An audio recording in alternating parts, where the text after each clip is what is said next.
All right. Happy Monday, everybody. Happy Monday and welcome, welcome, welcome. This is a special edition. This is our review for Heart and Hustle. And I decided to do this today instead of Sunday and instead of doing Grace and Gossip, just because I felt like this week's episode of Heart and Hustle was so just powerful and we needed to talk about it. So I wanted to have that conversation tonight. I also invited a guest because seeing the conversation between Labrina and Chloe, I wanted to make sure, and I realized that it was very, very, very, very heavy. And I wanted to make sure that as opposed to us just talking about this as entertainment and a way to, just kiki about the girls, I wanted to have a really substantial conversation so that we're not being judgmental, because when I first saw it, I was super thrown off. So I invited a friend to this show, or this channel rather, and a personal mentor and coach of mine, Coach Latanya. I invited her to join me as we get into this conversation about Heart and Hustle. Welcome, Coach Latanya. Welcome back. Thank you. How are you this Monday evening? I guess we're at Monday evening. Yes. I'm doing very well. Thank you. Good. Well, I reached out to you immediately as I was watching the show, as I got finished watching that episode, because I've been watching Heart and Hustle and I like the show. Been watching it. We've been having great conversations about it. I feel like it's more relatable than some of the other shows with a female cast. I think, you can kind of see yourself at certain points in life through a lot of the women. And I know, the conversation about Black women showing up and trying to be a superwoman and powering through and things that we see Elena talking about in the first episode, I immediately, connected with that. I think I'm in a different place, learning how to, be in a different place, but I definitely recognized and realized that. So I reached out and you were like, I'm watching the show. I've been watching the show. I'm familiar with it. So before we get into reviewing this episode, what has been your thought process on Heart and Hustle up until now? Yes, I absolutely have been watching, because whenever we put the South on display, I don't know, I kind of feels close to my heart. And usually the first seasons are the most authentic. The very first season, that's when you really get to meet the real cast members, and then the changes start after. But what I've liked about it is they really are presenting as real women with real life issues, without, a lot of, there is the glam that's there, but it still is very centered on family dynamics, and also owning some of those poor choices that you make out of trauma or breakdown in early on in life. So I like that they're putting that on the table. Very much. I mean, I think that's one of the lessons we see in life all the time, is that nothing starts right here. Like whatever these issues are, they started someplace else. And so the very first episode, like I mentioned, we saw Elena, beautiful woman. And I feel like everything now, Coach Latanya, I feel like we're so focused on the external. So if we look good, then people assume we're good, and we assume we're good because we look good.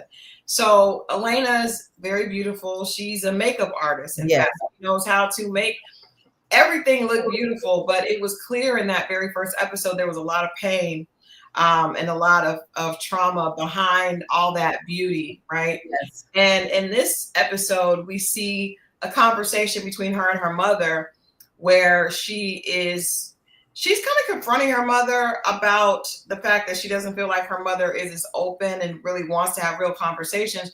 But they also acknowledged in that conversation that her father, she grew up in a house where the father was an alcoholic. Yes. And so he was not present. So she hesitates to tell her mother the depth of her and her husband's disconnection. And she said that she knows her mother doesn't want that, because even though her mother dealt with an alcoholic husband, you can see that she still kind of wants everything to be okay. Yes, yes. Was that your thought process with the conversation with Elena and her mom? Definitely. When we start talking about shows, depending on what city that they're in, we have to consider the culture. Mm-hmm. And this is deep in Southern culture.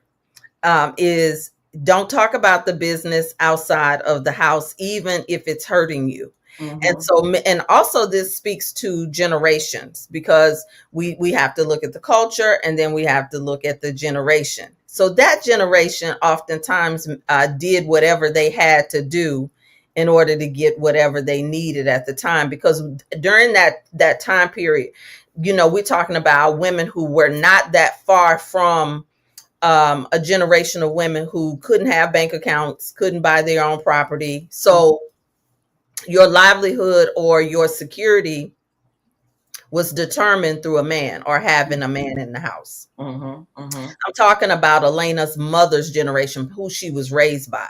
Right, right, right, right. And so now you see a younger generation that they know that that's not something that aligns with them.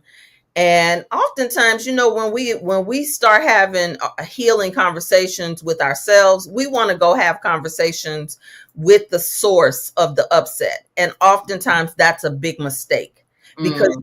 because when you start doing the work, your mother or father may not have agreed to do the work that you're doing. Mm-hmm. So when you don't get the response that you want from the mother or father, sister, or sibling, this could even be a sibling, Mm-hmm. it can oftentimes be a setback. So I oftentimes, when I'm working with someone who is having these awarenesses and they want to confront their mother, I ask them to hold it. Mm. Hold it to a time when you can get to neutral, Mm-hmm. Mm-hmm. where you can manage your expectations, and you aren't triggered or set back because you are looking for a response. For instance, a woman may need nurture and affirmation from their mother, and if the mother cannot give it, does not have the capacity, it can be a re-wounding. Mm-hmm. Mm. Yes. And yes. Yes. What my first thought, I totally agree with everything you said, because you could see that she was hoping for something different Hmm. with her mother's response. When she said, well, that she experienced infidelity early on. And I also want you to speak to that, because I know a lot of men have a hard time understanding how women hold on to pain for so long. So it's like, well, this happened. You guys have been together 15 years. This happened before you said I do, or at least that's what she's telling us, right? That's what she's allowing the cameras in on. We don't know. But how does that pain, and even some girlfriends would be like, girl, you need to get over that. And her mother said, well, you'll be surprised at what you can handle. And Elena says that doesn't sit well with me. But this is something that she has not um, vocalized until recently in her marriage, or maybe she's vocalized it, but she hasn't made a point to let him know that this is still painful for her. So what are your thoughts on that? Because like I said, I know a lot of times, specifically in our community, it's get over it. Get over it. Are you going to forgive him? You're going to stay? Well, then move past it.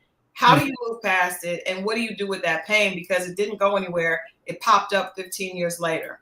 Yeah. So each person really is a case study, because there is no one size fit all in terms of this, because in this case we're talking about a person who has made everything pretty, Mm-hmm. and is going through some type of internal process where that's no longer okay with her. Mm-hmm. Now the question is she going to be able to deal with the ugly part of telling her truth? That seems like where she is. Mm-hmm. Can I deal with the fallout of saying what I really feel, and am I prepared to take the next most appropriate step? Now it looks like she's preparing, because she did say that they were together every day in the other addition of them launching a business and doing well. And that's tricky. You know, that's another tricky thing. When you start to, your identities become enmeshed, we call it enmeshment. Mhm. And you really don't know who you are. This is another cultural thing. Like when you don't really know who you are, and one, you become defined by being a married woman. I got married. Yeah. Now, did I know who I was when I got married? Possibly not. But the culture rewarded it, and then you start to acquire things. Now there becomes a whole appearance, now still appearance with things, but they also had things and success. Mhm. So she's navigating like several layers of, authenticity, and what do I do if I tell my truth? I think that there's also some deeper withholds. I won't say that this applies to her, but Mhm. this cheating thing can go very far because they're young. They're not they're not that old really. Yeah. Yeah. And so sometimes women grow up in the marriage. Who you were when you got married and what you stood for, thought you could tolerate, is not the same thing, especially when you can see your life without having to be codependent. That's Mhm. probably where she and her mother are different. Very much so, because I feel like I also got the feeling, Coach, that the mother is very pleased and proud of her daughter's success. And the mother was very much focused on the most conversation, and the most energy I got from the mom was, we got to get you in front of Beyonce. You know, we got to get, it's focused very much on the fact that the daughter has amassed this success in the beauty industry and trying to push her there.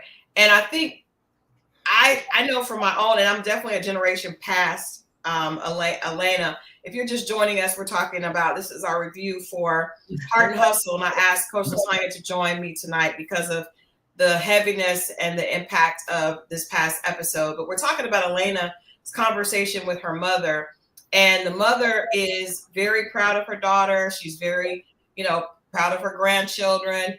And I think one of the things that I've seen, and probably even been a little guilty of it myself, is you want your daughter to push through the pain, and you want her to be successful because you want her to be good. But in that situation, I saw her leaning more to that conversation about, oh, we got to get you to Beyonce. You've done this, you've done that. And then Elena says, well, you really don't want to have the real conversation. You don't want to come over here and really hear. And I wondered, do you think that's because the mother, it's a lot of times the mother is trying to protect the daughter from the truth. Well, absolutely. Yes. And just because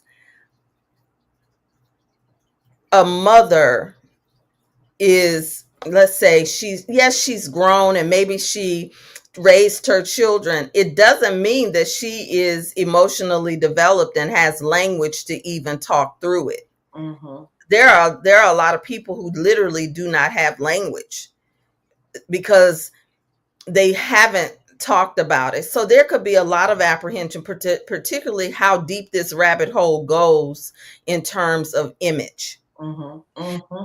The funny thing is, in a lot of these small towns, people already know what's happening when you have somebody stepping out anyway. In the small towns, they call it paid in place, where the people know who's running around and who's doing what. So then there's that element of shame, right? A lot of older women do have some shame about how long they stayed or what they tolerated, but I don't know that they have the concept of what their staying costs their daughters. Mm. Mm. Mm. Right. So speak to that a little bit, because when the mother said, when they both acknowledged, and you can see them kind of both reflect and both probably see it from different perspectives of living in a house, and that being Elena's upbringing with a father that was an alcoholic and wasn't present in a positive way. And the mother, you could see the mother accepted that. But for Elena, she definitely has a different perspective on that. You could just see the difference in the way they were recalling how that happened. So what does that do to a daughter when the mother stays in something thinking that she's doing it probably for her children, but the daughter sees the mother constantly, put her head down and take something that is really hurting the entire family? Well, so usually for a child who's in that circumstance, the child is making some decisions as they're assessing and looking on. Either they're saying, "I'll never deal with this," or "If that was me, I would." But the girl is also looking at what the mother is accepting and making some decisions about her value, even if it's on a subconscious level. That's why you have a lot of repeat behaviors in families. Mm-hmm. I've seen families where the women dealt with older men, and I've had clients where they recognized that they said they never would do it, but then they ended up doing it. Mm-hmm. Like, there are very specific things that we think it doesn't affect us, but it does. And I can say that even from my own story. But when you look at an alcoholic, now you're adding in a feeling of not being safe. Mm-hmm. And that can go layers. Like, Mm-hmm. there are layers about, what happens when someone is under the influence, from molestation to abuse to arguments or fighting, to just absolutely losing respect for the parent who not only is stumbling or not fully present to the having to adjust around an addict. Mm-hmm. What it does emotionally is you never feel safe at home.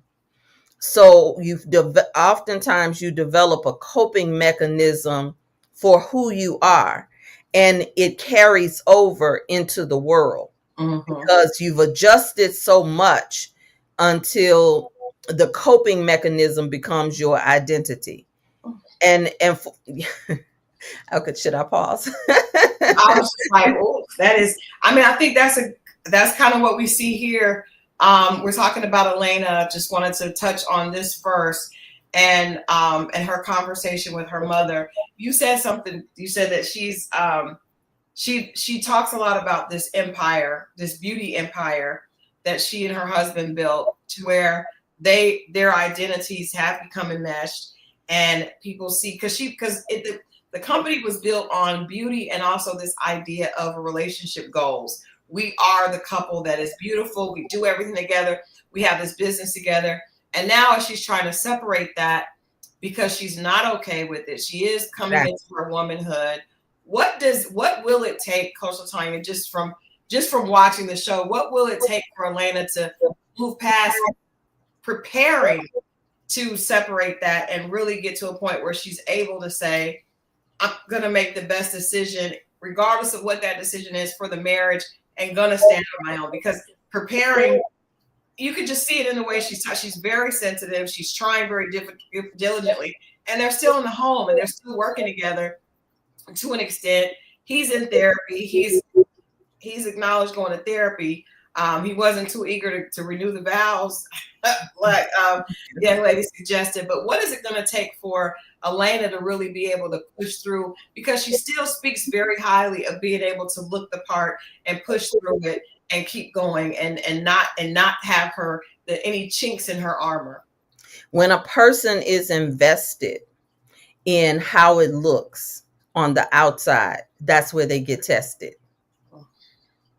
So whether she's prepared or not, it is now out there in the world. Mm-hmm. And so this is, you and I talk about this privately all the time. When you put your marriage on reality TV, mm-hmm. the reality that you want, or the illusion that you want to keep up, that bubble can get bursted, because we really don't know the complexities of the marriage in the first place for me to give a solid therapeutic answer. But let's just say that there's something out there, skeletons. Sometimes a person like that ends up being tested where, like I said, where they're invested. So Mm. I could see a person, if you're invested in the look, it can create a situation where you find out information where you no longer can hide. You no longer can pretend. Now, does it, if she's watching or she hears this assessment, it doesn't have to get there.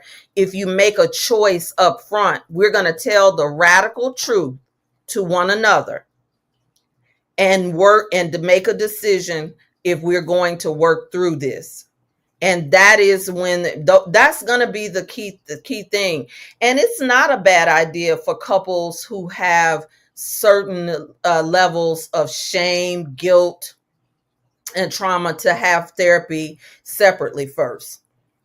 But at some point, you're going to have to come together. Mm-hmm. And then that's where a third party or two therapists can come together and have a joint session to put together some type of healing plan. Mm-hmm. That's what I would suggest for a marriage, is a healing plan. But the thing is, this is oftentimes where things get exposed, because if any party is unwilling to do whatever the exercises are, that's where everything can fall apart. Ooh. You said a bunch of things. You're tested where you are invested. I think that is the tea that I clocked out of that, is where you have put your focus on, specifically if it's on shaky ground, is where you're going to be tested. And we definitely see that. Definitely, I give a lot of credit to her, because this is something I'm sure a lot of millennials are dealing with, because they have been so open. They have shared their lives and their information on social media. It's become like the thing to do to become this power couple or this boss chick. And so probably a lot of them are able to relate to what she's going through. Hey, Tina Bree, it's okay if you skipped an episode. We're going to catch you up, because we're talking a little bit about some of the things that's happened in the past. Let me see. I'm going to have Coach LaTanya address, hey, you there? One of our faithful viewers, she says, I don't know if I can feel sympathy for any of them, not seeking fishing, but they sought clout via reality TV. Get your priorities straight. I do agree, but we've seen people have great success, like Love and Marriage. Why would Martell and Melody lead with that? Who knows, right? But sometimes the audience is not aware how bad a person thinks they want this success. And I'm telling you, listen, that's a real good point. Hey, you there? Because I've had friends tell me they'll do anything. I want to be on reality. I'm like, you really do? You sure? I feel like we're getting ready to talk about later on tonight. We're going to talk. Well, we're going to get into that last, because I literally was like, I cannot talk about this without Coach LaTanya on here, because I was afraid my personal opinion would affect my ability to be objective of the conversation with Chloe. But to put the relationship, to be on reality TV and to have a storyline that makes you relevant, and that keeps the producers coming back to you. We see a lot of people doing things that are going to affect them, much later. And with Melly and Martell on Love and Marriage Huntsville, that's a perfect example of something that, yes, they did get TV. Yes, they did become top number one show on OWN, but look at the damage that has happened, and look at the damage that is still happening to that couple. And not that it wouldn't have happened, but we don't know that it would have played out like this, but we do know it's been amplified. Absolutely. There are children involved. And so that's a good example. So my answer is, first, is it's going to be amplified. It's amplified when you see it, when you see yourself on TV, and you see how you're responding to things, even in scene.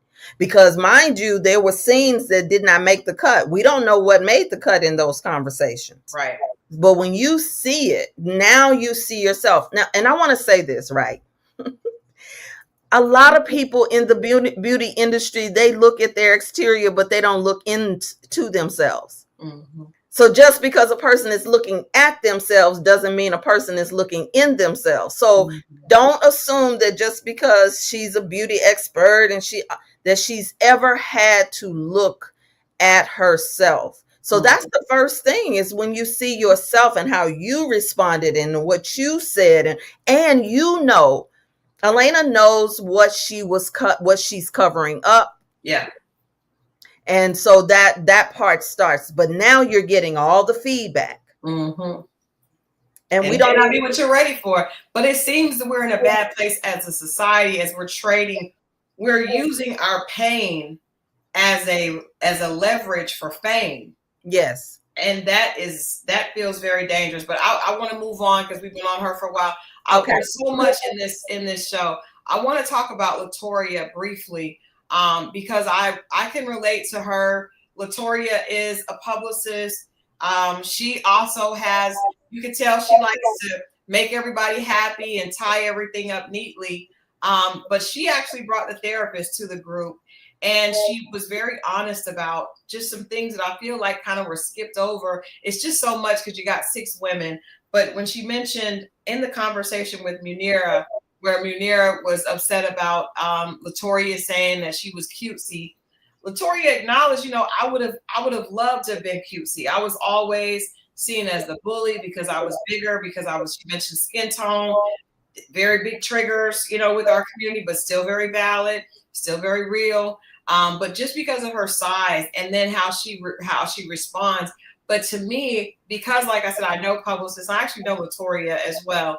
Okay. But because I know that lifestyle of trying to make sure everybody else is happy and hiding kind of behind your job, right? Hiding behind the duty of pushing everybody else. We see her when she's hurt, bring everybody together and create some opportunities for other people to be healed, and then to honor these other women. But there's a lot in that conversation that she said, even about herself, and the fact that she has not been in a relationship. It feels to me, just watching her, that I can relate to that personality of pushing everything outward and not really, taking care of the little girl inwardly. I wondered what you thought of her first, that conversation that was, I feel like it was thrown out there and then we moved on, right? And then we see that she's having trouble with dating, but she doesn't seem to really like to focus on herself. She likes to focus on, let me serve, let me get busy, let me do something for the other ladies. And then when something does come up towards her, she just kind of backs away from it. Well, I mean, if you really saw, she has a little nastiness to her, she can get a little nasty. She did. There was no reason for her to ask Elena's husband if he wanted to do that vow renewal right then. Yeah, no reason for her to do that. Yeah. So, I don't know if it's my spiritual eyes, when we put these shows together, right, we're looking at an archetype for each of the 6 women. And I think, I wonder, let me say this, I wonder if she got slid into this role because of her roundness and that she holds more of the mama, matriarch, nurturing energy. That does not mean that that's truly who she is. Right. It almost, because of the way she interacted and how quick she was getting ready to go there, I wonder if production had assigned her this particular role. We're going to highlight you and show you going to therapy, and then you're going to bring it up to the group. Because I wonder if it doesn't feel authentic. It doesn't even feel like she's really qualified to do it, because usually the person who's really sincere about keeping everybody together, they put their stuff out on the table. That's true. They're usually very forthcoming. They'll say, hey, listen, I messed up. This is my issue, or whatever. Yeah. So it feels like somebody put a battery in her back to do that, because when they had the conversation, although she was projected upon, the cutesy conversation was a projection onto her. See, people are not responsible for your triggers. So that was put on her. That was projected onto her. Because that story could have been like, we can say to our girlfriends sometimes, please don't call me that. That's a trick.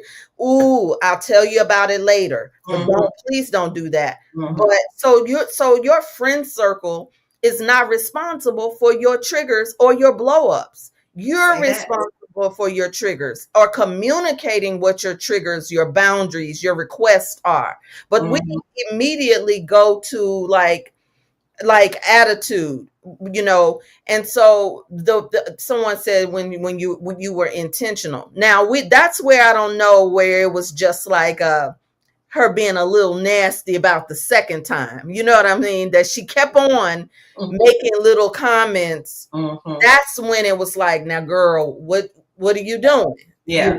Yeah. But the first time they kind of bumped into each other and she felt her friend felt some kind of way, it wasn't all on her, at first. I agree. It was definitely, and when I interviewed Munira was, she already has a trigger about being young, looking young, looking small, and people not taking her seriously.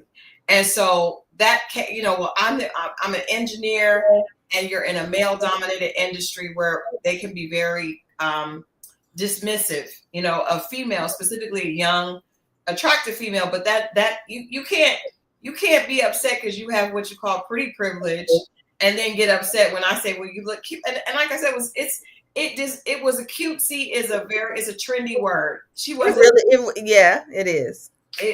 That was a lot, but I didn't think about what you said about them putting that on her, because I've been that person in my friend group that did bring a therapist in, but I also am the one that would be really open about my issues, first, like, girl, we need to fix this. This is crazy. I actually invited a therapist to a group of my alpha female friends because it was just constantly like this. And I'm just like, what are we doing? Right. That's nice. That I love it when you can find a circle that will do that. But I do think like there was this rub like that was going on between them that I feel like it was something missing, like that's something that we did not see. Right. With that kind of escalated that really quickly. Yeah. But I do think Ro, she seems to annoy people. She really does. There's something about her effect. You mean Ro or Latoria? Latoria is the publicist. Yes. Latoria. Yes, Latoria. Latoria does put her foot in her mouth quite often. She rubs. She has a rub. There's something that she says, and then I also get this just by how the conversation started with the therapist. I don't suspect that this is her first time having to deal with how people respond to her. Yeah. I can see that. I see that happening already in the dynamics with her and other people. Yeah. I also don't think, and I've said this, these women were not friends before this show. They put them together and they're trying to make them. This is not an organic. No. But you can tell, like, they just, they probably would not be all hanging out. But speaking of Ro, I want to go to her next. Trust me, we're going to get to Chloe in that conversation. But Ro has definitely kind of been on my heart because we saw her, she's very authentic, right? So she and Chloe are the authentic ones. They're going to say what they think. It may not be what you think you want to hear, but it's coming out. But we saw her be pushed and put into a situation that made her uncomfortable. And I remember when I did a review a couple of weeks ago, when she was talking about the sex, and Latoria said, well, I don't want to talk about sex on camera. Right. And she said, girl, and she said, I'm a woman of God. Ro got extreme. She got triggered. I'm like, if I say I'm a woman of God, that don't have nothing to do with you. I just may not want to talk about it. But she took it as, I can't talk around you and I don't feel comfortable. You're fake. She just created this entire thing. And then we see her this past week, the week before, when she got into it with I don't know why they brought that girl. I don't know why Chloe brought that girl to the thing. Production probably was trying to create that was weird. I suspect that she was probably up to be a part of the main cast and wasn't. I suspect. You know how this goes down, Christal. Yes, because I don't. That also would explain we don't need no new friends. Like you didn't make it. I'm sorry, but we ain't got no room for you here. 6 of us already. 6 big personalities already. Yeah, and and that goes back to production too. They'll say, "Well, we're going to put you in this scene, but you got to bring it." Yeah. They will. But you can tell that's what she was doing. She doesn't even, what she says doesn't even, and I'm talking about Shaniqua. She's just trying to stay on camera. Well, we're here again, Ro. Why do you want to talk to her? Why do you want to take a chance? Are we going to get a chance for not? You just performing with a big personality and then calling the girl a bitch. Like, what? You're trying to perform for the camera so that you'll get an invite back because you feel like this is your opportunity to get that back. What do you have to say about Rose? Just her confession of really being from a different culture. She's from New York, very, very different East Coast and Southern women, very different. And a lot of things can be lost in translation just because the culture is so different. Yeah. Her trying to say that she's trying to be a more mature person, but she also, I do appreciate her authenticity. Yeah. So I appreciate her authenticity too. And she's very clear that she probably is from a swing first culture. Ask questions later. And I do think if we were to see therapy with Ro, that just alone to hear her story, to understand her background, this could be a real opportunity for her to soften, and for us to be able to really understand the context, because clearly she's experienced a tremendous amount of trauma that has also identified who she is. And like you said, in terms of putting people into a circle, now she's being put into a circle. But of course, like somebody in the comments said, I don't have a whole lot of sympathy for some of them, because on some levels they're choosing it. They're choosing their curriculum to be seen. You're learning on the job. But you're not just learning how to be a reality star. Now you're learning how do I present? Because all of these women have brands. And so that's what's very interesting about this, because I think we need to know more about Ro. Yeah. A little bit more about what makes her like that, and the distrusting nature. But I also love, Christal, that y'all who are watching, we have the girlfriend in the crew that just does not trust like that. And honestly, the girlfriend, when you become the higher you rise in terms of your executive circle, it is more and more difficult when you are an executive to be with other executive women and be vulnerable. Yeah. But check this out. It's interesting that she's been in a male-dominated world of nightlife. So she don't really interact with women. She's mostly interacting with men, which can be sometimes men are easier to deal with when you have that. But then there's also then you also take it's a ditch on either side of the road, because you're not going to have some of the issues you are with females, but you have to keep up that hard exterior so that you are not taken advantage of in a different way. But for her to say she's usually around men, you could definitely tell that in the way she interacts and the way she presents, that she's definitely been mostly around men. Yes. She does have a harder edge. And so the fact that she's willing, I do think that there is a woman who is like her that will benefit by saying, I don't have to be this way. I have an option. I have another option. What is my option? So she's almost presenting several. One, as a businesswoman. Two, as a mother. She's really invested about her relation, even though I think that the scene was quite produced. It just was not an authentic dialogue and scene. And then the third thing is, she's playing with the idea of dating. So that should be very interesting, what she attracts with that particular energy, because trust is going to come up again for her. Oh yeah. If dating, that's going to be a huge problem. And we see with the previews for next week, she's not in a relationship, but she could potentially be pregnant. So that tells us that. Well, But let me tell you something else. I don't know if y'all caught this. If you watching, to your viewers who were watching, I did not like the dialogue about LeBron James being her husband. Are you going to go on a date with that? To me, Yeah. that was tasteless, and I don't think it should have even been said. The man is married. And what are we saying here? What are we communicating here? Mhm. Like, you could have chose anybody. Did Yeah. anybody else pick that up, or is it just me? Y'all let us know in the comments. I thought it was very tasteless and also just disappointing that we are teaching our young women that would even be okay to say Yeah. about somebody that's married. You know, there's no respect, and he gets that a lot. Unless she was talking about Bronny. No, she wasn't. She was saying LeBron.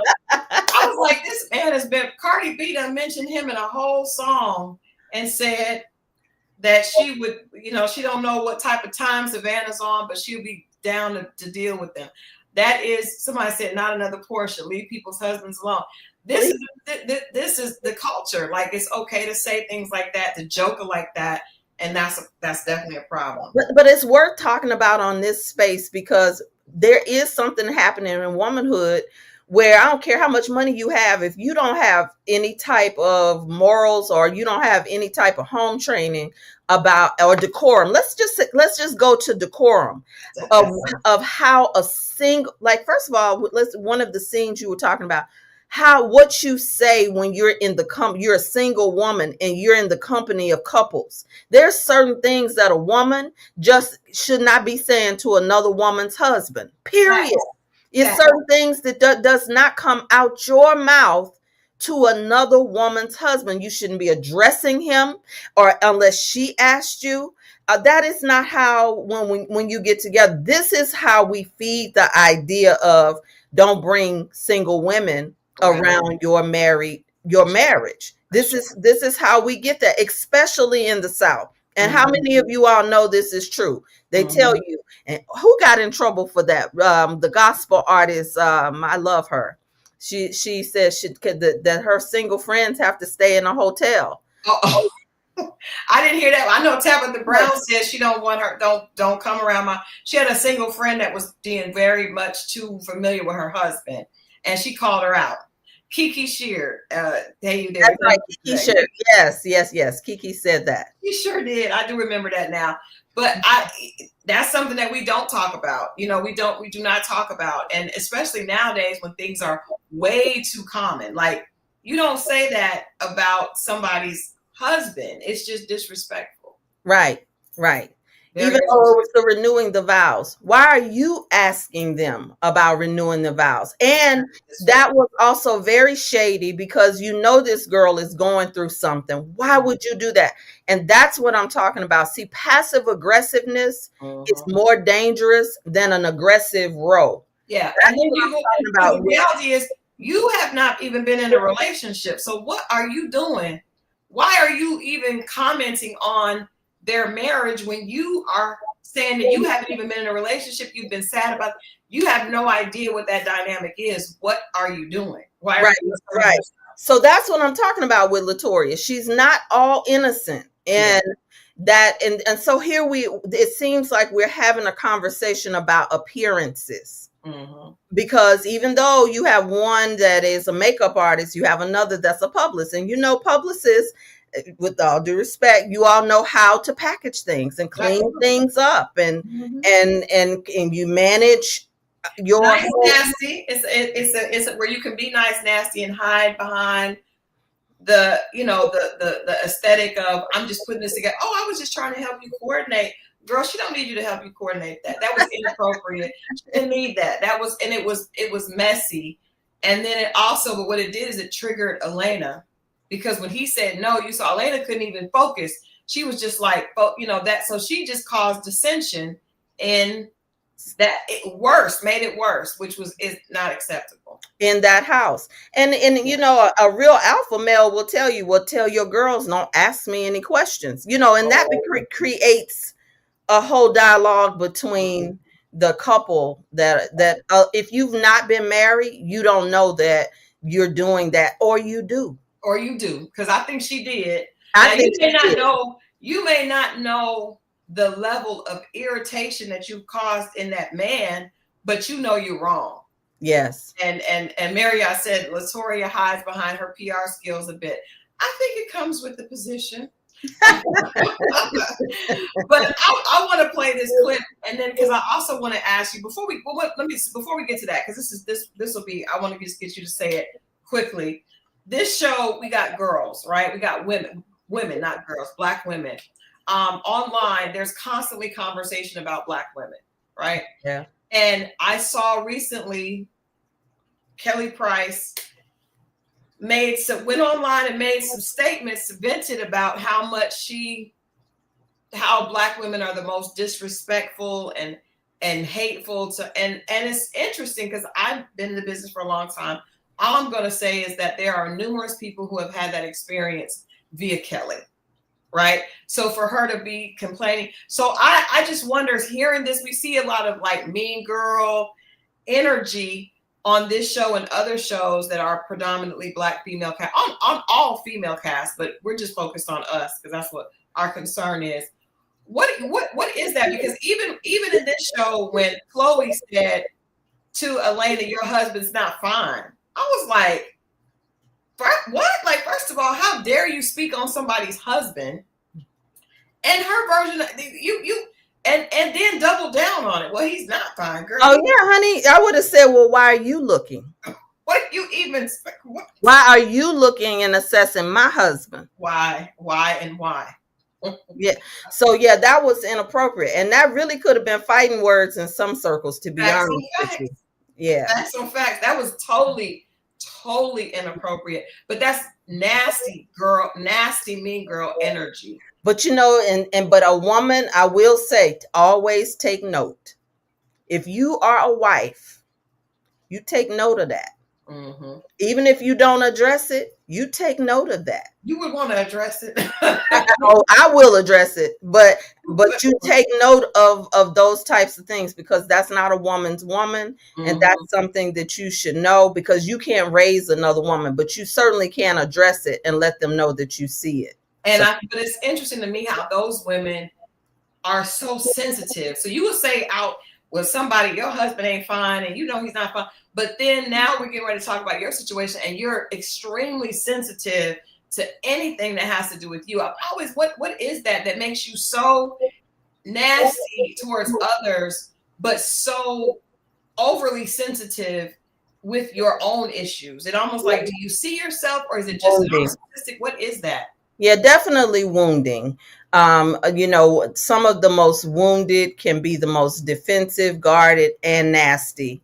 And it does not give us an excuse. I want to capture what you said, because, you know, I don't just look at, you know, we've talked about this accountability thing in Black women for a very long time. It comes up in the conversation, but Christal, I really do think on a spiritual level, with where we are with things, it's up for healing. That's what Iyanla always says. If it's in the chair, it's in the room. It's been in the chair a long time in the collective consciousness. You have this scenario coming up, that's come up. You have Kelly Price that has opened up a conversation. Now we have Tabitha Brown that has created another conversation that's happening in the collective. I have also seen some other conversations in dynamics we're going to get into with mother and son, but it's up. It's up big time, because it needs to be. What Kelly, you're right about. I've heard very similar, you know, in the business about Kelly, and many of them, to be honest. And I think that's what the issue is, the source. But it's very interesting to see the dynamic of Tabitha, the reversal that's happening with Tabitha Brown. I won't go too deep, but I do think that there's something that there's a break that's happening in us, in our psychosis, in our pathology, that is up for healing. And we're going to see it keep on coming up. Because it's long overdue, because the truth is we're the mothers of civilization. And if we're this wounded and this broken, if sisterhood is broken, because what we're just talking about was sisterhood. Yeah.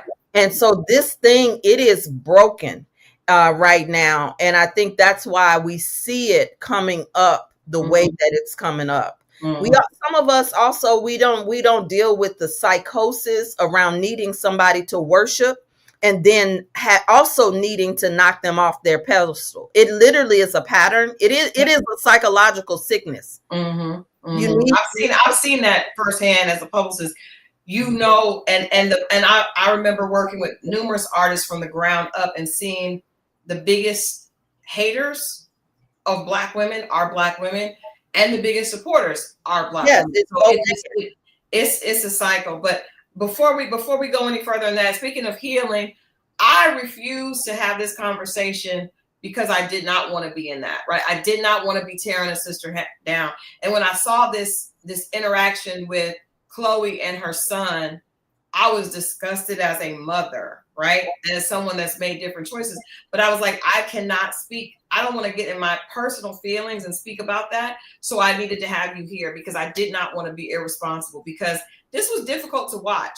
So this first clip is Chloe talking to Labrina, who I like very much. But this conversation is hard. So I had to bring in the professional.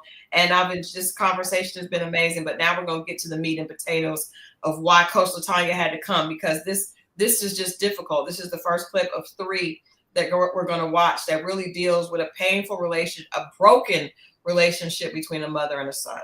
And it's like once he got older, it was kind of like he got lost in the whole shuffle of my life. I was pregnant with Nico at 19, and he was my best friend for a long time because I was a single woman. We've been through so much together. Like, he went to college with me to get my master's, and he's literally sat in class with me throughout these times. We did everything together. You grew up with him, and y'all literally went through life together, Chloe. Yeah, y'all went through life together, and it's like, I just feel bad. I feel like I've forgotten about him along the way, especially with all that we've been through. I kind of overlook him, and that's horrible for me to say, but I would feel horrible too. I know that was really low. Just for those that didn't, because I captured that off my television as I was watching it. For those who could not hear, basically Chloe acknowledged that she had her son when she was a teenager, and she was a teen mom, got pregnant, and he was, they did everything together. He was with her when she went to college. He was with her early on because she was single, and he was her best friend. And then we see that she met this man named Noah that eventually passed away. But she said, I feel like I forgot about Nico. And he is there now in her house. And we know, just for the backstory for any of you guys that have not watched the show, he was 24 years old. She said that she had forgotten about him from age 16 to 24. She got married to a man, had twin daughters, and made her life about the man. The man passed away. And a couple of weeks ago, as we're reviewing this show, and she's dating a man that is near the age of her son. And I remember saying, when I saw her son speaking disrespectfully to her, I said, well, I bet the son is dealing with the pain of losing his stepfather, because obviously this man was brought into their lives. She made him, you could tell when she talks about him, that he was her world. And he passed away, and then the son stepped up and became the father again. So he was her significant other before. She kind of kicked him to the curb when she got the man, had the babies. She actually acknowledges in this next scene, because I don't know if you guys are going to be able to hear, but I'll still play it, that she forgot about him and she focused totally on her daughters that she had with the new husband. Mm-hmm. At this point, the relationship between her and her son is broken, and she is dating a man that is near the age of her son. I believe he's 1 or 2 years older, if that, than her son. It's like 4. It's 4. Okay.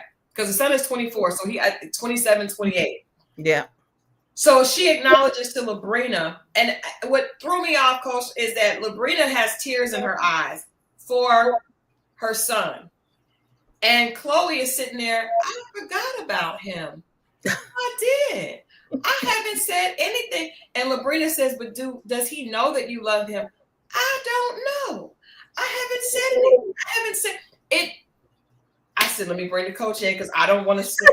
She triggered you because of your sacrifice. Right, but I mean, I just because of motherhood, and I also know, ironically, I remember before I went on Yana, and I'm sure you were there during this time.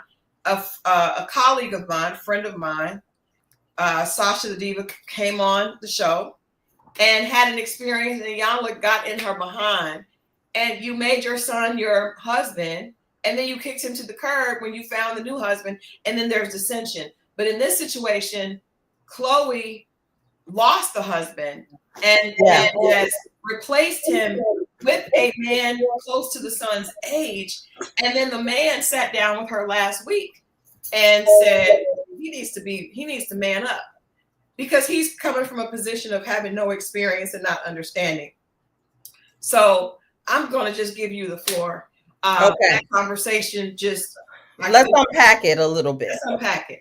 Okay. The first thing is that, she grew up with him. So most mothers, people who are nurturing mothers who made sacrifices for their children, are going to judge. Okay. But when you are 15 and 16 years old, or even younger, some cases, when a person say they grew up with their mother, that means that they're siblings. They had a sibling relationship oftentimes, not a mother-son.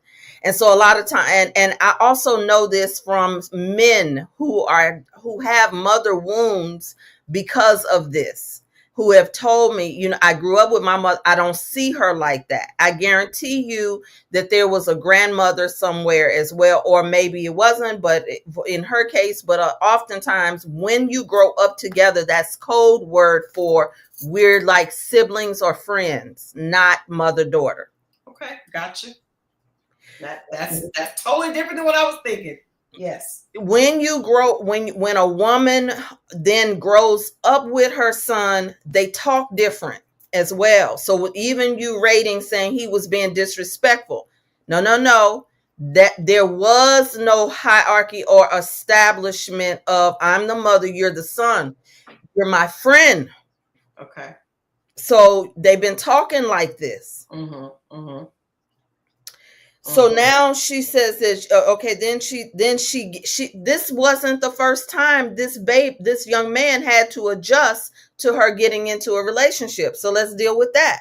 Okay. She got into a relationship, and some of you all picked it up. Somebody says she seems to be all about her man. This is a type of woman that is defined by having a man who caters to her man and all of that. So she doesn't even have the consciousness, right, of any of this. So now she gets this man and has twin daughters, and she throws all of her attention into that. So that's the second thing that he had to adjust to with his mother. This young man probably felt like he was losing whatever relationship he had with his mother the first time, but the man made a difference because he loved him, he raised him, he respected him. KC says, does the doctor also feel like Chloe got stuck at the age that she had her son? Absolutely. You come on with it, KC. That's where I'm going with this. You're dealing with a fine woman, a grown woman, an entrepreneur, and we could take this template and apply it to any of them, but we're not dealing with an emotionally mature woman. That's why she could date this 28-year-old, by the way. She's not emotionally mature in that way, and so that's what we're looking at. We're looking at someone who's not emotionally mature. But let's keep going because there's more layers to this. Are you going to show the other clip of the conversation? Yeah, let me show. This is a clip of a conversation with her and her son. Again, I was unable to respond to, so I'm gonna play this clip and I'm gonna let you keep unpacking. I'm gonna just be okay. My boyfriend Jordan told me that I need to be tougher on Nico, but after talking to Labrina, I realized I really need to love on my son, and I don't know how to navigate this journey, and I'm trying to figure it out as I go. But I need to sit down and talk to him. I feel like I wanted to do this because I feel like since you've been grown, we have not hung out. And I feel like I missed that. You know, like I know the 16-year-old Nico. You know? I don't know the 24-year-old Nico. I don't know what you like, what you drink. The fact that you drink is crazy, crazy to me. I was talking to my friend Labrina, and she was basically saying like, my heart goes out to him because you basically haven't shown him any love, like the love that he needs, you know, and you haven't had no in-depth conversations with him. You just in survival mode and going day to day, but not tapping into what's going on around you as far as like my kids, you know.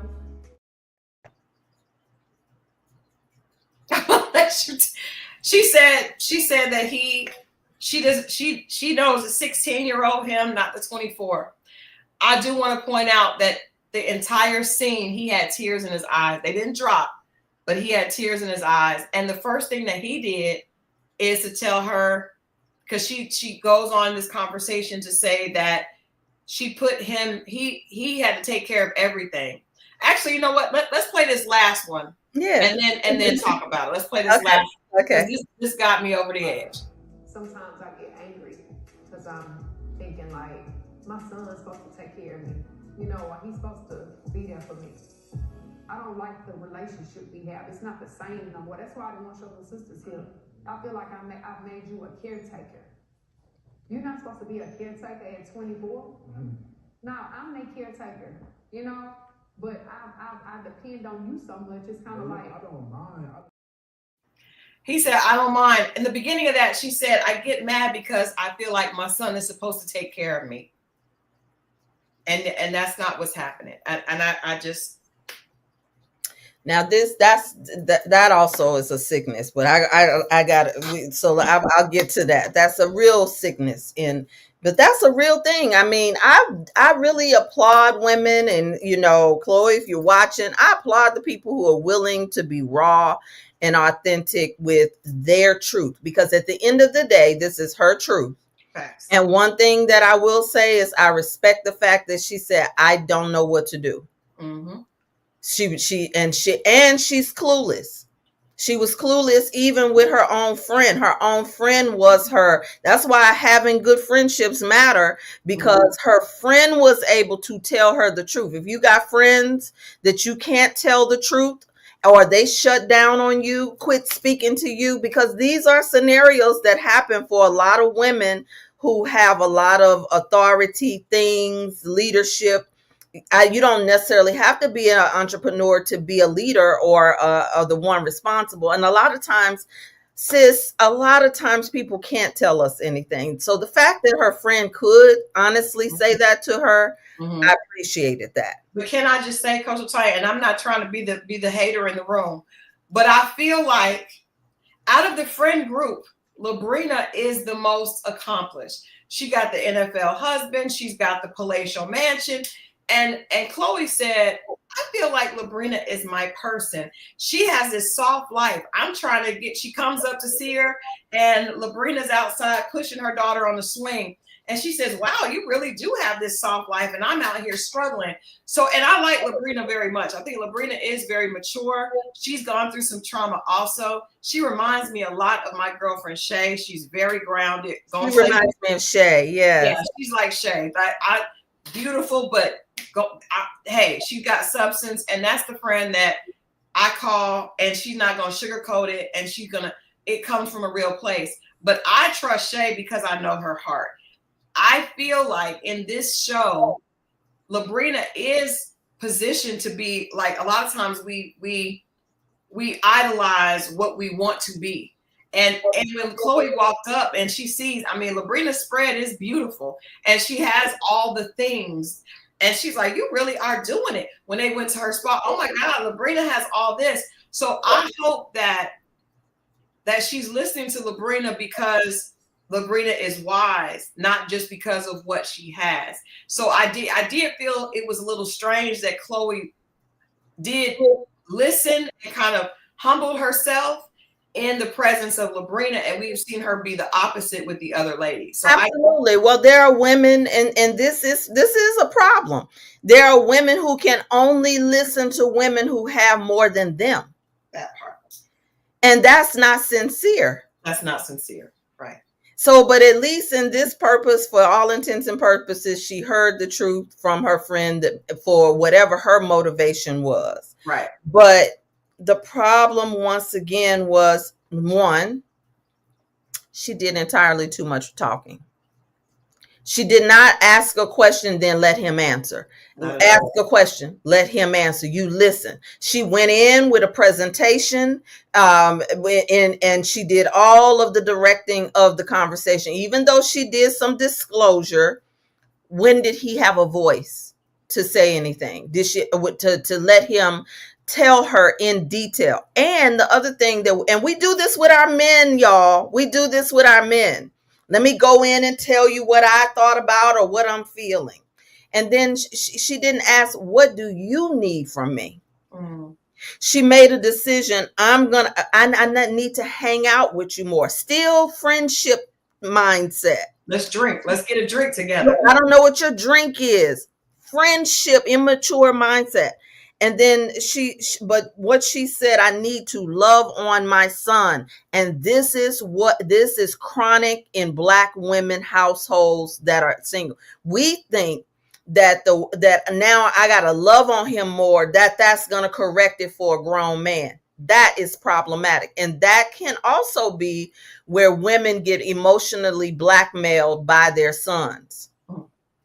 Now that's a real dynamic from little bitty babies emotionally blackmailing mom. You cave in for the boy, that type of thing. But we're not there yet. Let's just deal with take it slowly. The overcorrection. I'm gonna love on my son means now because she even said it with the guy, I gotta put him on the back burner. The guy, when she asked Nico, he said he wanted more studio time. He did. Okay. He didn't say nothing about spending no time with her. He did not. He's 24. You cannot make. He said he wanted to be in the studio, and that was his goal. That's what he wanted to do. And she said, okay, well, I'll fund it. Another way that we overcompensate is, okay, I wasn't there, so now I have guilt. So I'm gonna try to supply you with the material things. I will, it's so interesting that sometimes we don't understand that what your grown children need or offspring. Iyanla said, don't call your grown children your grown children. Children, don't call them children. Call them your offspring to help even make a mental shift when they're grown. Yeah. Because she has an opportunity to now have a relationship with the grown man, but she's going in to try to mother the so grown. What did she do, Coach Stein? I need you to take it back because she said, I forgot about you. And you were, hearing that and him hearing that, he's sitting there with, I understand that they were siblings, but how do we forget him? And then after the husband passes, she said, I get mad because I expect my son to take care of me. What is that? Selfish. Is, and I don't want to put a stereotype on anything or anybody, but sometimes there are certain women, certain types of women, certain phenotypes of women that don't have to do much but show up. They don't have to think. They don't have to be emotionally available. All they have to do is look pretty. And it's not much depth to them. We don't know her story, but it's possible that she hasn't had to be present for anybody else, except for when she was a single mom. And so this is no shade to any single mom. She was a young person trying to do it the way that she knew how to do it. I don't even think had Nico been given the opportunity to respond to how it felt that you forgot about me. Yeah, that he did not. She just drove right past it. And he, like I said, he had tears in his eyes, and she went from, I forgot about you, I focused on my girls, and she acknowledged that she didn't even think that he would also be dealing with the death of No. She didn't even, she said, so do you think you had some mental issues? And he said, yes. Yeah, he did. He owned it, but I think they need grief therapy. That's my answer. Yeah. They when this type of thing is happened. So there's a couple things that also that I want to, in all fairness, when you have trauma, you can check out. You're not present. You could be functioning but not present. Right. We don't know what trauma she had. Right. Being a single mom, who helped her, who didn't help her. But then now she loses her sustenance, her husband. You can check out when you have grief for long periods of time.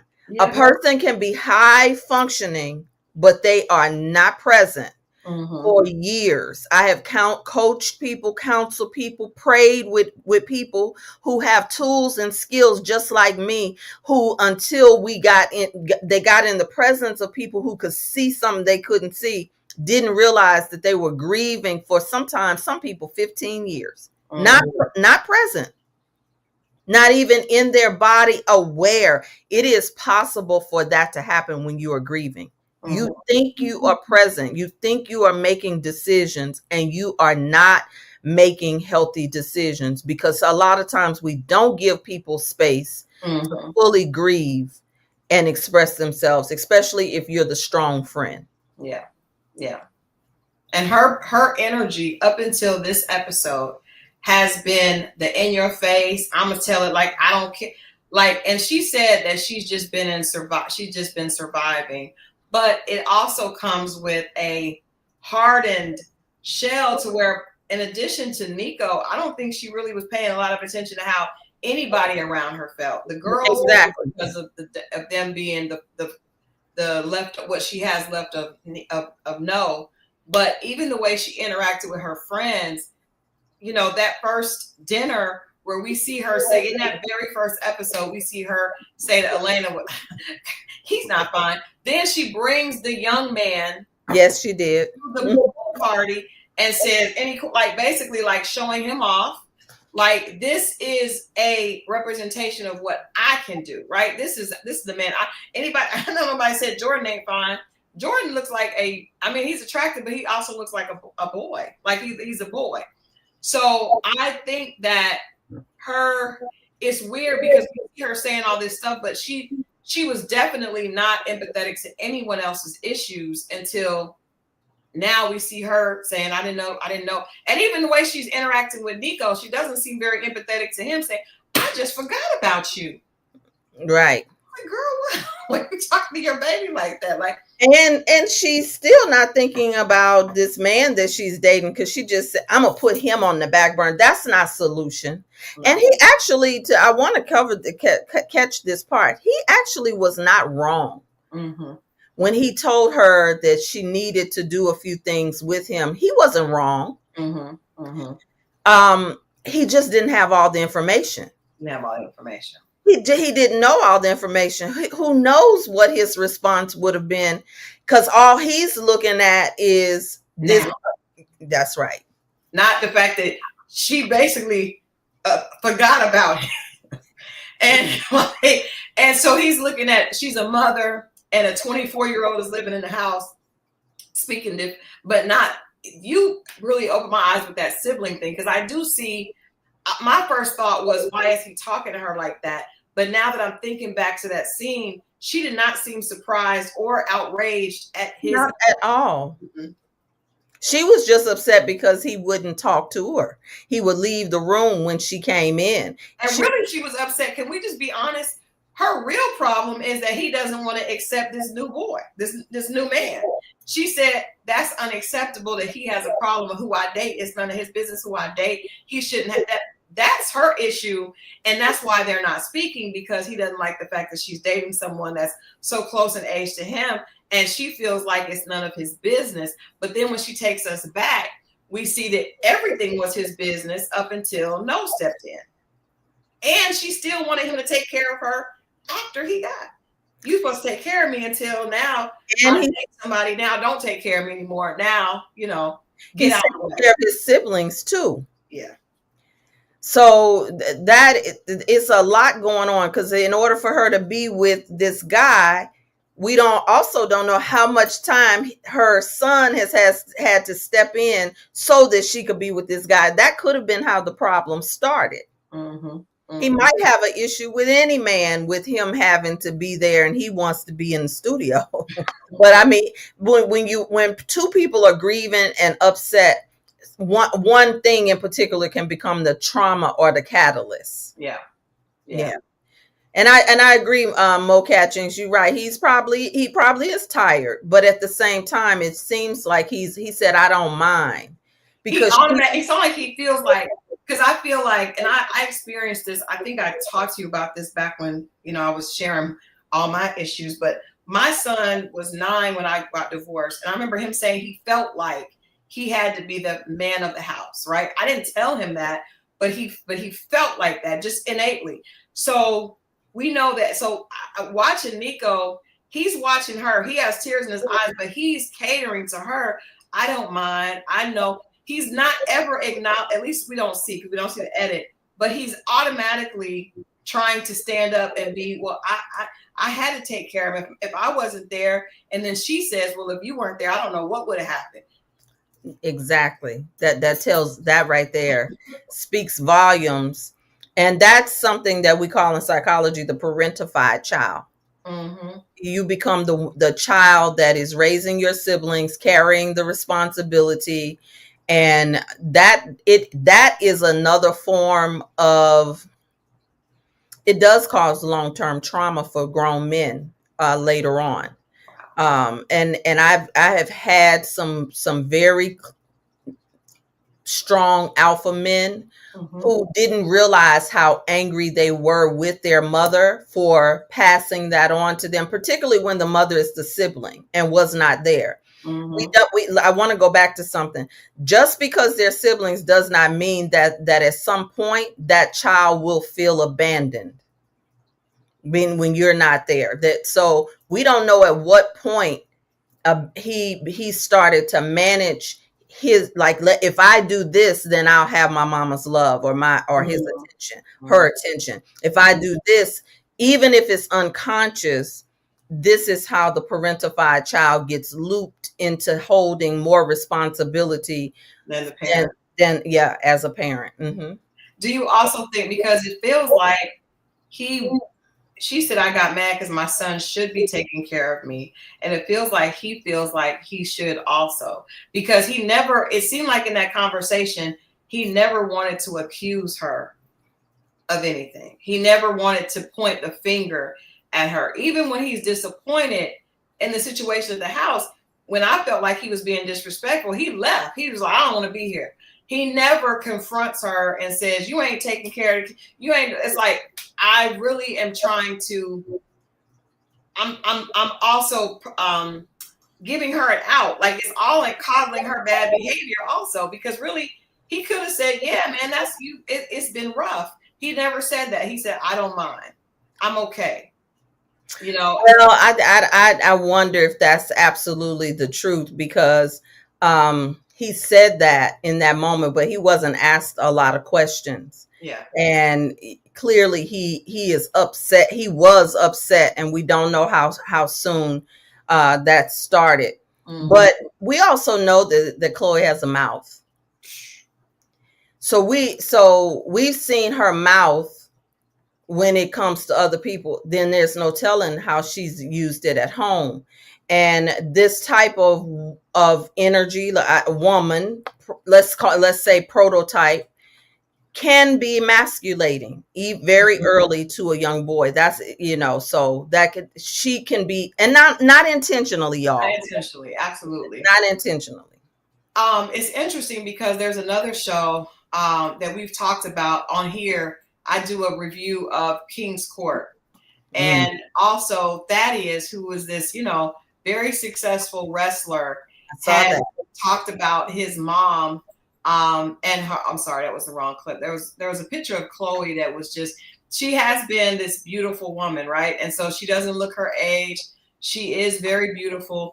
And so that could be where I get away with a lot of this, but I don't have to really answer for it because I don't have to show up. Right. But Vegas actually talked about his mom having him at 14 or 15 being raped, and then them being siblings. He didn't say that word, but he was like kind of grew up together, and a lot of anger towards her. So in the show, and I don't want to get into that show, we see him being very confrontational with women, like testing them. Oh my God. I mean, he is going in. So I'm wondering, Coach Latanya, what does that, when there is a sibling relationship with the mom and a son specifically, and there's no accountability, what does that look like later? Because this man is extremely successful, right? But and he's also able to articulate things that, but they're just evident in his behavior. There's still a lot of pain, and he's created patterns because he's been successful and he's able to do it. So what does that end? How does that end up when the mother does that to the son, and that relationship is dysfunctional? What does that look like later when he's trying to be in relationship with women? Oh, an excessive amount of holding women responsible for every little thing that they do, and so because you can't hold your mother responsible, so now in the little boy's mind, everything a woman does. I'm gonna tell y'all something, ladies. Be very mindful of an extremely critical man. He either has a mother wound like that, or oftentimes his sexuality should be questioned. Because when it's chronic criticism,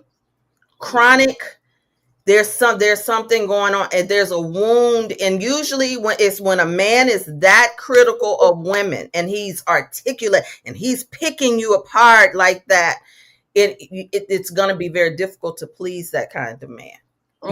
Because the hole in his heart is the size of his own mother. My God.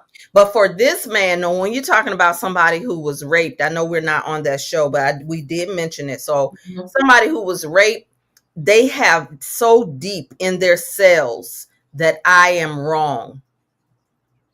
Who I am. And I'm not supposed to be here. Yeah. So I got to make everything right. That's why he was attracted to the doctor. So you notice that Miss Perfect and triggered by Miss Perfect. Oh, every single woman he's attracted to, he's triggered by. I'm gonna do that review later on tonight. Yes. Wow. So speaking of this, so you mentioned Chloe's way of handling this was, I'm gonna spend more time. And I think, for me, listening, when you hear that, you do think he's 24, but he lives with her. So how does she make it right? What is the healthy way of fixing this to where you're not allowing him to emotionally blackmail you and just become his puppet, but you are able to start writing that relationship or healing that pain? Because 16, he's not there anymore.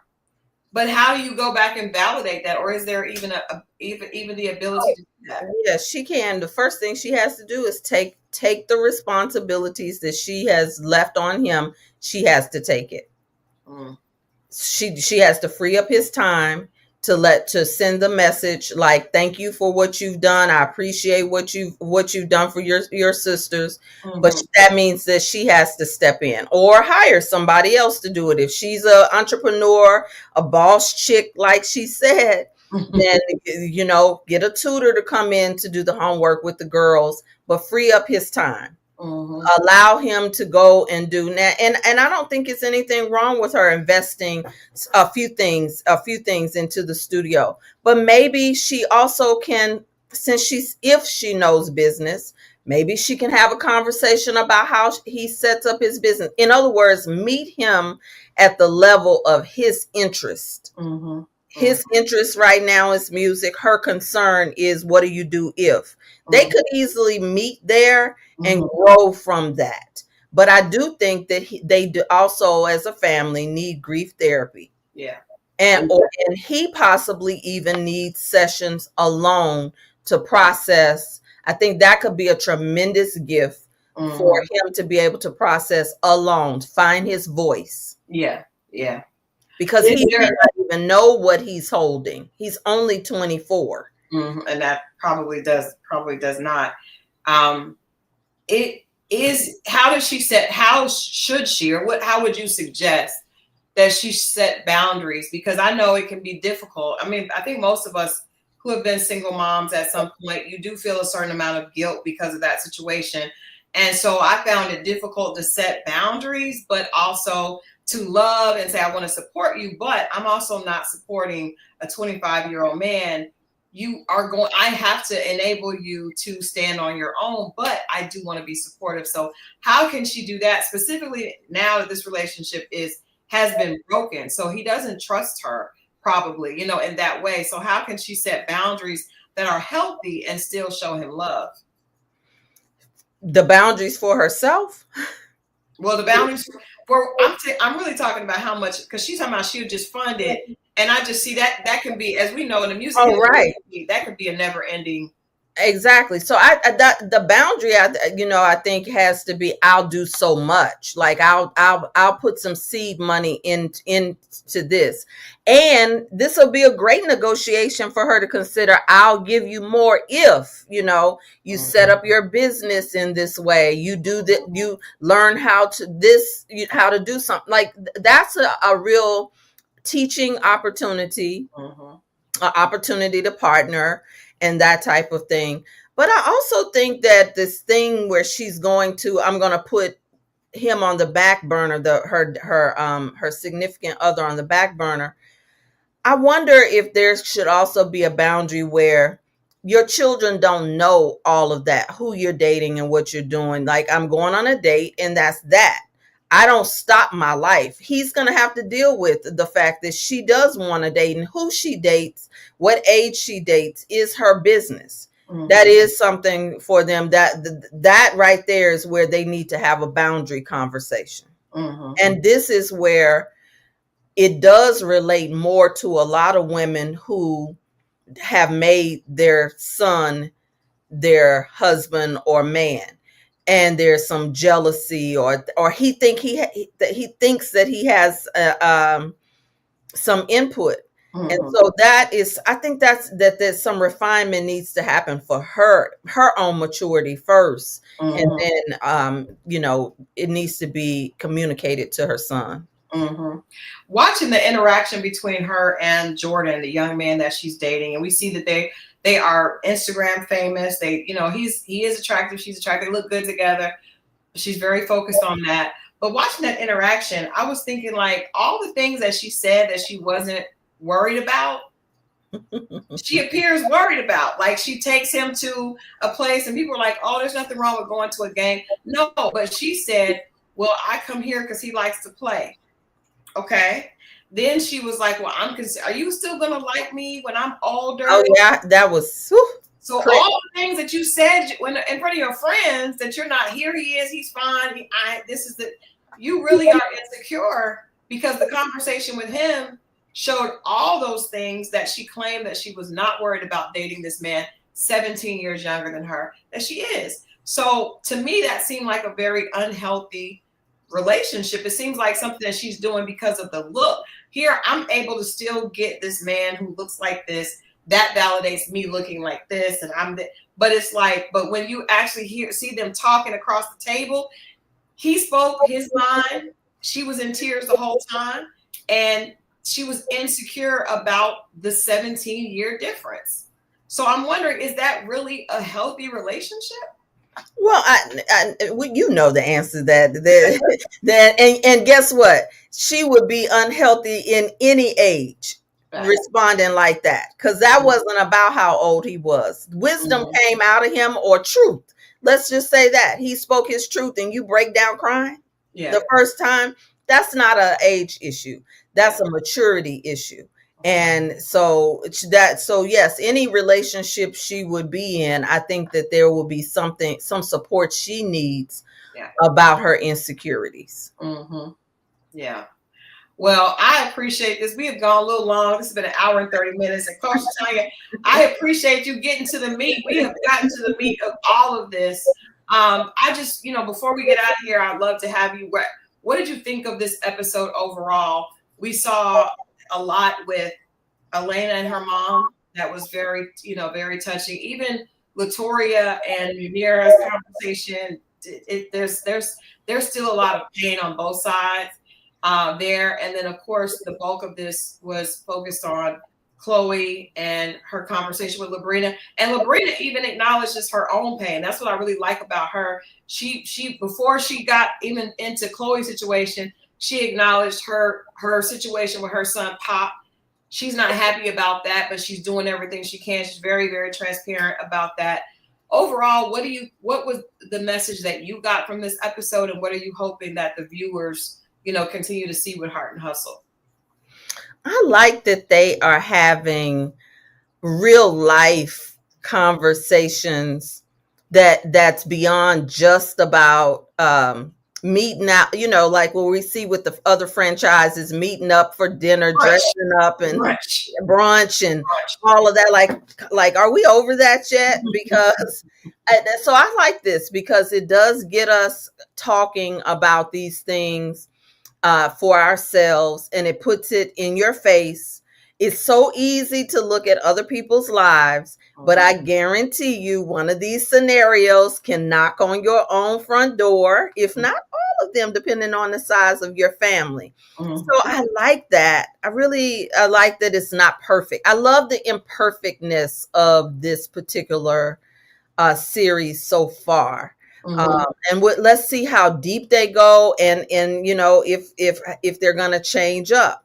It should be very interesting to see Heart and Soul. I think that there are some other people that they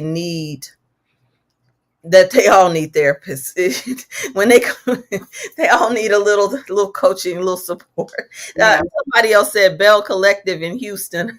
That's what somebody said early. This is just the Bell Collective in Houston. But I think it actually goes a little deeper than I think it's deeper than Bell Collective even. Even Bell Collective did not give us the heart of the matter when we first came in. We bumped into it. But we're still bumping because it's not good. It's still bumping. It's not good. We see the premiere for this season that Glenn is still cheating. Like, it's just, it won't, because they're not ready, right? So it can't move forward. We see a lot of the same situations, no movement, no growth, no maturity in a lot of these.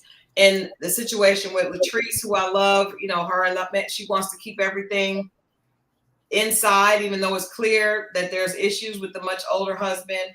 Letitia, watching her, and I get it, because when you've only been with one person your whole life, hell, you could have been with different people. If you're married, you don't want to get out of the marriage. You're afraid of what's on the other side of it, but what's inside of it is not serving you. Glenn is for the streets, and she knows that, but she's not ready. She's not ready. And so, as my grandmother said, when you get enough, you'll stop. Okay. But if you get enough, you'll stop. You don't want to get down off the cross yet. So you just will stay up there martyring yourself. But some people love the pain, addicted to pain. Trust and believe that there are women who are successful, who are pain addicts. And it just shows up different. Yeah. And sometimes the reason for the success is to avoid the truth of the pain. Yeah. Everybody's success is not motivated because they were such a much, or it's highly intelligent. Sometimes your poverty, your pain motivates you, and you never want to be there. So most of the time, I think that's most of us. And that's what I talked about in my book, is what created that alpha, what created that overachiever. She's running from something. There's trauma, and she, that comes out through being high achieving to run and not deal with whatever that is. So I think I can't speak about other communities because that's not where my heart lies, but for us, I think most of the women that I interact with, most of that overachieving energy comes from a very painful place. Very painful. Creativity comes from a painful place, and then if you're able to get to that success, and that success gives you access to people like yourself, people like Miss Yama Van Zandt, then that's great, or even therapists, or the idea to get the therapy. Because if you're in that painful trauma, you don't even realize that you need therapy. That's not something that's available to you in that darkness. Right. You know, you have to get to a certain level of success or out of that in order to realize, oh, wait a minute, I need this, you know. So, but I would suggest that most of it is motivated by, I got to get out of, I'm running from this, you know, something that creates that. Yes, I agree 100%. I do. It's an opportunity, though, for all of us who are watching to not just be entertained by the pain. And really, Yama used to always say this, even when you were watching Fix My Life, how can you apply this to your life? If you're a woman with a son, you should be saying, wait a minute, did I participate in this? Or if you have a brother, or, if you have a girlfriend, do I have girlfriends that I see something going on? Because I know circles where the women cannot tell each other the truth about bad behavior. I like those circles. I want out of those circles. My circle, first of all, you will tell me the truth from the beginning. Like I said, Shay, Melissa, the small circle of women that I have are women that they tell me the truth and I value. But I also have women that I respect. That I'm like, some women I'd be like, girl, we don't have to be perfect, but these are women that are trying to be better and are trying to elevate. So I know whatever they're telling me is not rooted in jealousy or absolutely their own pain, right? Because I've given friends in the midst of my own heartbreak, share it with them how you're wrong. He's not wrong. You're wrong. You are the problem. And knowing that my own situation is broken, and not a lot of women will do that. A lot of women, if they're miserable, they want you to be single. I don't want you to be happy in a relationship when I'm not happy in my relationship. So right. I don't have those type of women around me. Exactly.